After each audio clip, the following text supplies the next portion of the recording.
Teníamos pendiente de los videos pasados hablar acerca de 3 conceptos: codominancia, pseudodominancia y mutaciones de novo, siguiendo en el tema de herencia autosómica dominante. Comenzaremos con la definición de qué es la codominancia. Si recordamos, estamos en herencia mendeliana porque sigue las leyes de Mendel. Entonces, en las leyes de Mendel, cuando un rasgo o un carácter, que es como él los llamaba, pero nosotros sabemos que estos son genes, se presentaban en forma heterocigoto, decimos que el genotipo es heterocigoto cuando un alelo es diferente al otro.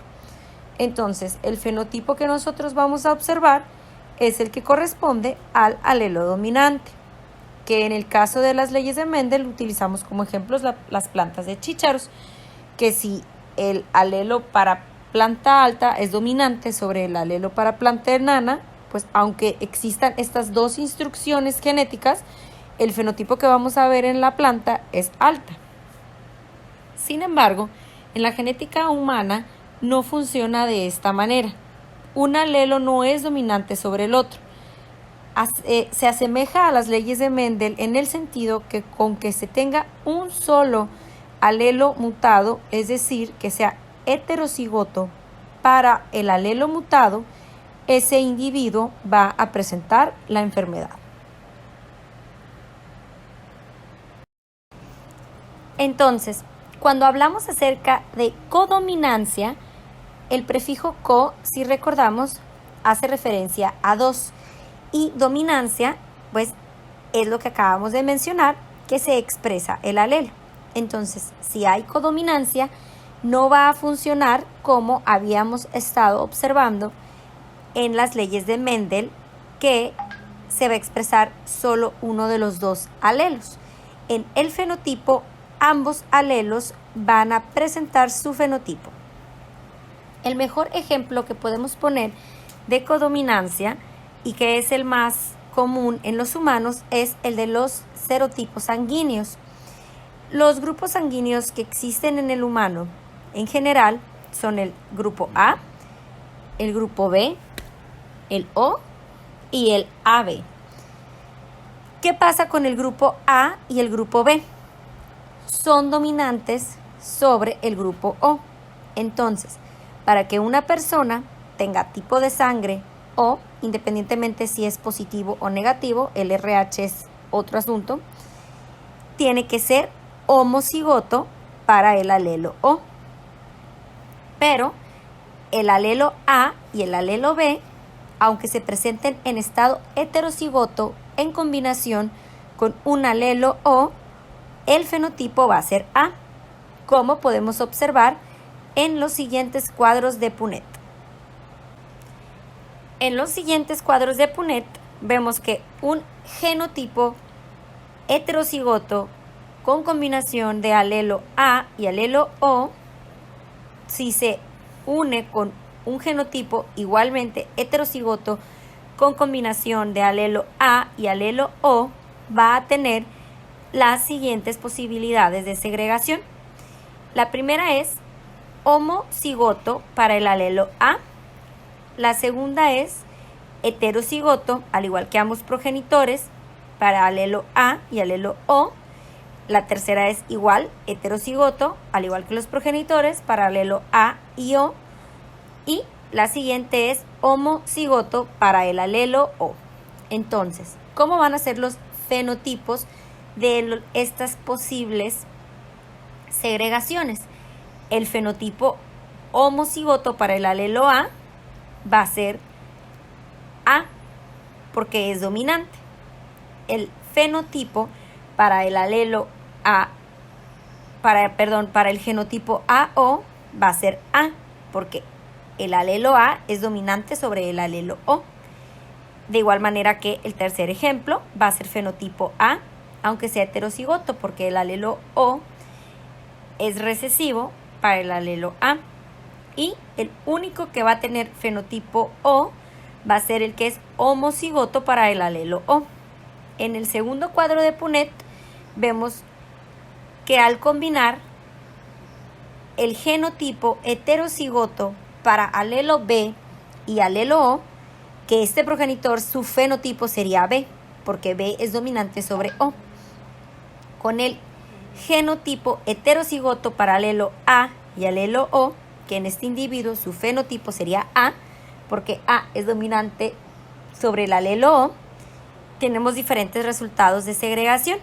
Y aquí les señalo con colorcito que aquí vemos claramente un ejemplo de codominancia, ya que este individuo que resulta de la combinación del alelo A con el alelo B va a tener un genotipo heterocigoto AB y un fenotipo de codominancia, donde va a tener tanto el alelo A como el alelo B.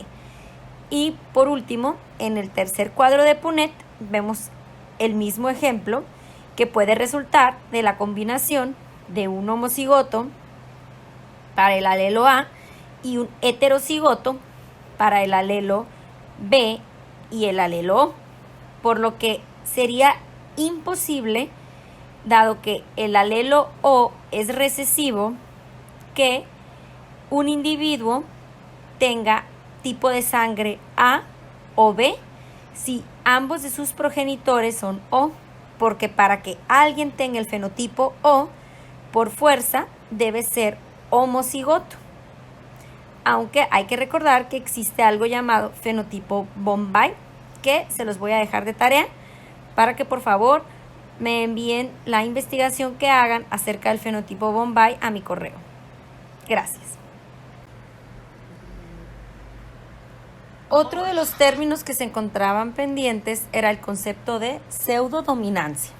Se conoce como pseudodominancia a el patrón que podemos observar en un árbol genealógico que semeja un patrón vertical.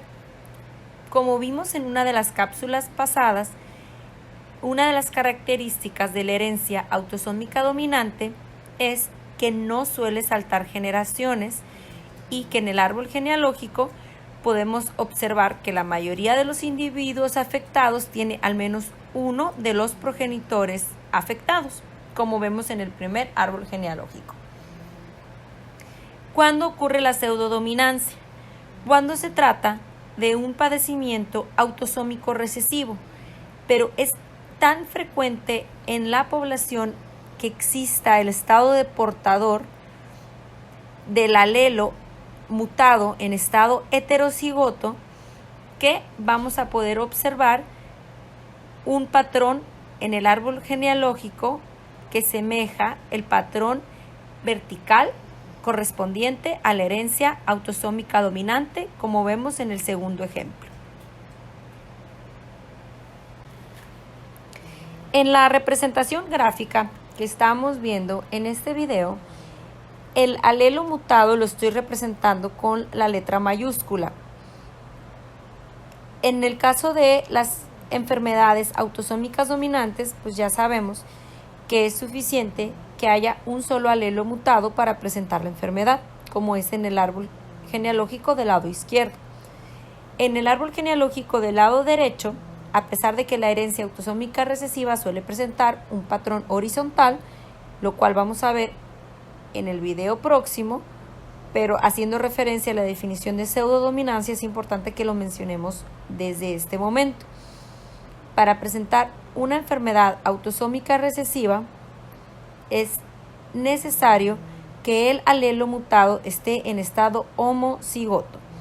Entonces, si observamos el árbol genealógico del lado izquierdo y del lado derecho, el patrón que tiene es exactamente el mismo, por lo que podría corresponder a un patrón de herencia vertical. Esto es lo que se conoce como pseudodominancia. En cuanto al concepto de mutación de novo, esta hace referencia a cuando en un árbol genealógico no vemos a ningún progenitor afectado con un padecimiento autosómico dominante. ¿Y esto por qué es?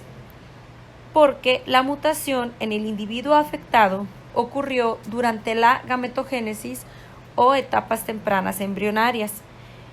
Esto es bastante común en muchas de las enfermedades autosómicas dominantes, sobre todo en aquellas que tienen un cuadro clínico muy grave que incapacita a las personas para que se reproduzcan. Dependiendo del padecimiento del que estemos hablando, en algunos de ellos ya hay porcentajes ya conocidos de qué tantas personas con este padecimiento resultan por mutaciones de novo y cuántos son por casos hereditarios por uno de los progenitores.